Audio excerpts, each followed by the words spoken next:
আমি মনে করি এই ভিডিওটা একজন মুসলমানের জন্য শেয়ার করা অত্যন্ত জরুরি। কারণ ইহুদিরা আমার মুসলমান ভাই বোনদেরকে কীভাবে পথভ্রষ্ট করা যায়, এটা পরিকল্পনা কিভাবে তারা চালায়, এটা একজন ইহুদি ভাইয়ের মেসেজ। আমি মনে করি ভিডিওটা আপনারা শেষ পর্যন্ত দেখবেন এবং শেয়ার করে দেবেন। একজন ইহুদি যুবকের মেসেজ। একজন ইহুদি যুবক বলছে, আমি ইহুদি, এতে আমি গর্বিত। কেন গর্বিত? কেননা দুনিয়ায় আজ আমাদের রাজত্ব। কে বলছে? ইহুদি যুবক বলছে।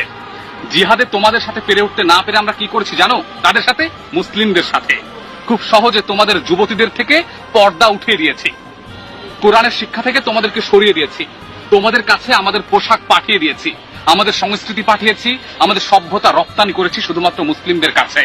এগুলো বলছে একজন ইহুদি যুবক। তিনি বলছেন, তোমাদের শপিং মলের দিকে তাকাও, কি দেখতে পাচ্ছ? সব উলঙ্গ পোশাকের মেলা, তাই না? মজার বিষয় না? মজার ব্যাপার হলো তোমরা সবকিছু সহজে গ্রহণ করে নাও আমাদের থেকে। তোমরা কি জানো না লুত সম্প্রদায়ের কি হয়েছিল? তারপরও কেন তোমরা আজকে আমাদেরকে অনুসরণ করছো?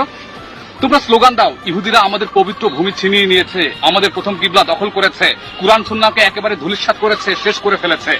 কি করেছো তোমরা আমাদের বিরুদ্ধে? কিছুই করতে পারোনি। কিছুই না করতে পেরে শুধুমাত্র তাকিয়ে দেখছো, পারবেও না আমাদের সাথে।